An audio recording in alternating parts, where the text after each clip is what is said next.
ಇದೀಗ ತುಂಬಾನೇ ಬೇಸರದ ವಿಚಾರ ಅಂದ್ರೆ ತಿಲಕ್ ಅಗಲಿಕೆ ಆಗಿರುವಂತದ್ದು.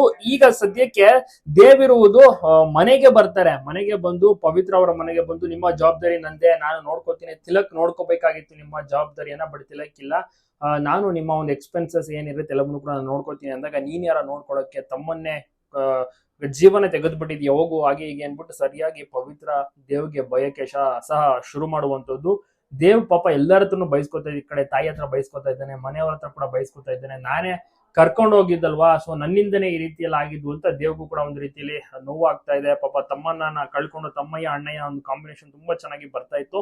ಪವಿತ್ರ ಕೂಡ ಈಗ ಸರಿಯಾಗಿ ಉಗಿದಿರುವಂತದ್ದು ದೇವ್ಗೆ. ಸೊ ನೋಡೋಣ ಮುಂದೆ ಏನಾಗುತ್ತೆ. ಬೇಸರದಲ್ಲಿರುವಂತ ದೇವ್ ಪಾಪ ನೆಕ್ಸ್ಟ್ ಏನ್ ನಿರ್ಧಾರವನ್ನ ತೆಗೆದುಕೊಳ್ತಾರೆ. ಮತ್ತೆ ಈಗ ಪವಿತ್ರ ಮದುವೆಯು ಸಹ ಮುರಿದು ಬಿತ್ತು, ಮನೆಯಲ್ಲಿ ಒಂಟಿಯಾಗಿ ಕುತ್ಕೊಂಡು ತಿಲಕ್ ನೆನಪಿನಲ್ಲಿಯೇ ಕಣ್ಣೀರಾಗ್ತಾ ಇರುವಂತದ್ದು. ಪಾಪ ಪವಿತ್ರನ ಒಂದ್ ಸ್ಥಿತಿಯನ್ನ ನೋಡಿ ಪವಿತ್ರ ಮನೆಯವರು ಸಹ ಅಷ್ಟೇ ಕಣ್ಣೀರಾಗ್ತಾ ಇದ್ದಾರೆ. ಬಟ್ ಏನು ಮಾಡಕ್ ಆಗೋದಿಲ್ಲ, ಪವಿತ್ರ ಕಂಪ್ಲೀಟ್ ದೇವ್ ಮೇಲೆ ಕೋಪಗೊಂಡು ಆಪೋಸಿಟ್ ಆಗಿರುವುದು ದೇವಿಂದನೇ ಈ ರೀತಿ ಆಗಿದ್ದು. ತಿಲಕ್ ಹೋಗೋಕೆ ದೇವೇ ಕಾರಣ ಅಂತ ಪವಿತ್ರ ಸಹ ಬೈತಾ ಇದೆ. ನಿಮ್ಗೇನ್ ಅನ್ಸುತ್ತೆ? ದೇವ್ ಕಾರಣನ ತಿಲಕ್ ಹೋಗೋಕೆ? ಅದು ಪ್ಲಾನ್ ಮಾಡಿರೋದೇ ಬೇರೆ, ಎಕ್ಸಿಕ್ಯೂಟ್ ಮಾಡಿರೋದೇ ಬೇರೆ. ಅಲ್ಲಿ ಪಾಪ ಒಂದು ಮದುವೆ ಹಿಂದಿನ ದಿವಸ ಕರ್ಕೊಂಡು ಹೋಗಿ ಅರ್ಶಿನ ಶಾಸ್ತ್ರ ನಡೀತಿರುತ್ತೆ, ಏನೋ ಒಂದು ಬಿಟ್ಟು ಬಂದಿರ್ತಾನೆ ಅಂತ ಆಚೆ ಕರ್ಕೊಂಡು ಹೋಗಿರ್ತಾನೆ ದೇವ್ ಜೊತೆ ತಿಲಕ್ ಸಹ ಇರ್ಬೋದು. ತಿಲಕ್ ಏನ್ ಮಾಡ್ತಾನೆ, ಕಾರಿಂದ ಇಳಿದು ಆಚೆ ಹೋಗ್ತಾನೆ. ಆಗ ಒಂದು ಟೈಮಲ್ಲಿ ಬಂದು ಗಾಡಿ ಬಂದು ಗುದ್ದುತ್ತೆ. ಸೊ ಅದು ಮಾಡಿಸಿರೋದೇ ಬೇರೆ, ಅದೆಲ್ಲರಿಗೂ ಕೂಡ ಗೊತ್ತಿದೆ. ಅದೇ ಒಂದು ಮೇಜರ್ ಟ್ವಿಸ್ಟ್. ಸೊ ನೋಡೋಣ ಮುಂದೆ ಏನಾಗುತ್ತೆ ಅಂತ.